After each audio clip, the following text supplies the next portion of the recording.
Mabuhay! Welcome po sa howtogreatfilipinofood.com. Ngayon, magluluto naman ako ng sweet and sour tofu or tokwa. Ito po ang ating mga main ingredients. Meron po ako ritong tofu. Mamaya po, ang gagawin ko, patutuyuin ko lang siya. Pupunasan ko lang siya ng tissue bago natin siya i-fry. Kailangan din natin ng banana ketchup, tomato, carrots, onion, bell pepper, soy sauce, vinegar, fish sauce, brown sugar, spring onion, crushed garlic, ginger. Kailangan din natin ng tubig, paminta at asin. Siyempre, kailangan din natin ng mantika. So okay guys, nandito po ako sa labas ng aking bahay. Yung aking pong tokwa, in-slice ko lang siya. Tapos, medyo patutuyuin ko lang siya sa sikat ng araw ng mga 20 to 30 minutes. Dahil po yung ating tokwa nakababad siya sa tubig. Kailangan po maging water free siya. Wala na siyang tubig bago natin siya iprito. Okay guys, habang binibilad po natin yung ating tofu, nagpapainit na po ako ng pan. Gagawa na po tayo or magluluto ng sweet and sour sauce. So naglagay na ako ng mantika. Unahin natin yung ating luya at ang bawang.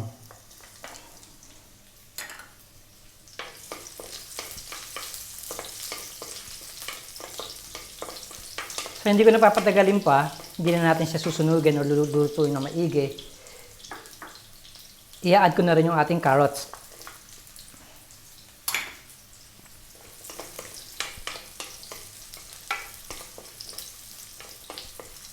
Gigisahin ko lang siya siguro ng mga 1 minuto.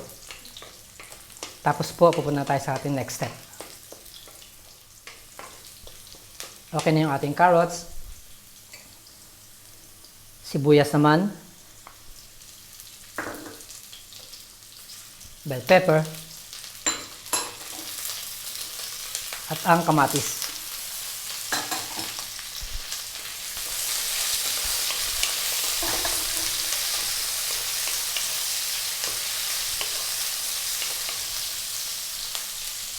Tapos po mag-a-add ako ng konting tubig.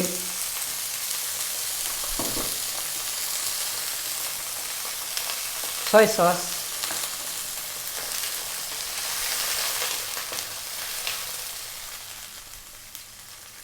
Fish sauce. Vinegar. Yung ating pong brown sugar.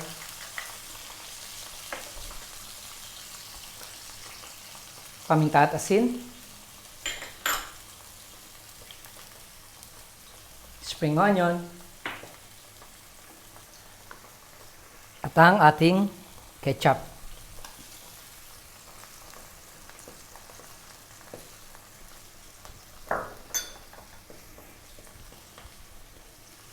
Lulutuin ko lang siya ng mga 5 minuto.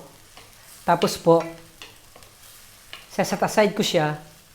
At kukunin ko na yung tofu sa aking garden, tapos mag-i-start na po tayo magprito.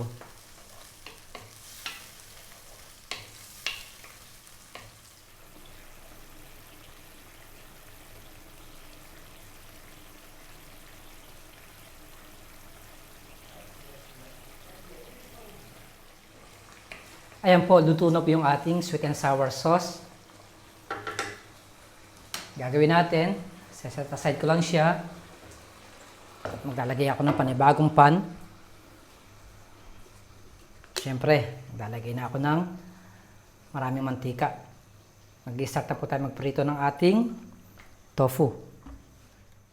So, yung aking pong tofu, tinransfer ko lang siya sa isang chopping board. Tapos po, yung chopping board, kailangan lagyan nyo siya ng konting cooking oil para hindi po dumikit yung ating tofu. Kasi po yung aking gamit na tofu, napaka-delicate.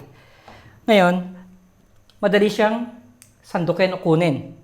Hindi siya didikit sa chopping board. Tapos mag-i-start na tayong magprito. Tutustahin ko lang siya. Pagtapos po, i-slice ko siya ng 3. At Pagkatapos po nun, isasama po natin siya sa ating ginawang sweet and sour sauce.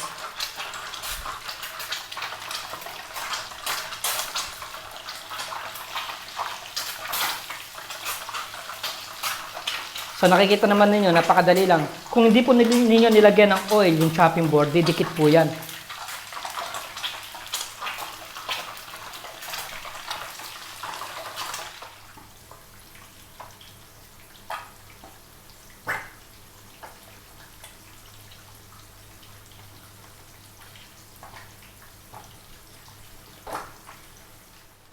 Ayan po, luto na po yung ating tofu. At ibinalik ko na rin yung ating sweet and sour sauce sa aking burner. So, isasama na natin siya. Lalakasan ko ng konti yung apoy. Lulutuin ko lang siya ng mga 4 to 5 minutes. Once na inabsorb na po ng tofu yung sauce, pwede na po siyang i-transfer sa isang serving plate or serving bowl. Ganito lamang po kasimple ang pagluluto ng sweet and sour tofu. Ready na po ang ating napakasarap na sweet and sour tofu. Sana po nagustuhan po ninyo ang aking pagluluto. Muli, marami pong salamat sa panonood ng howtogreatfilipinofood.com. Mabuhay!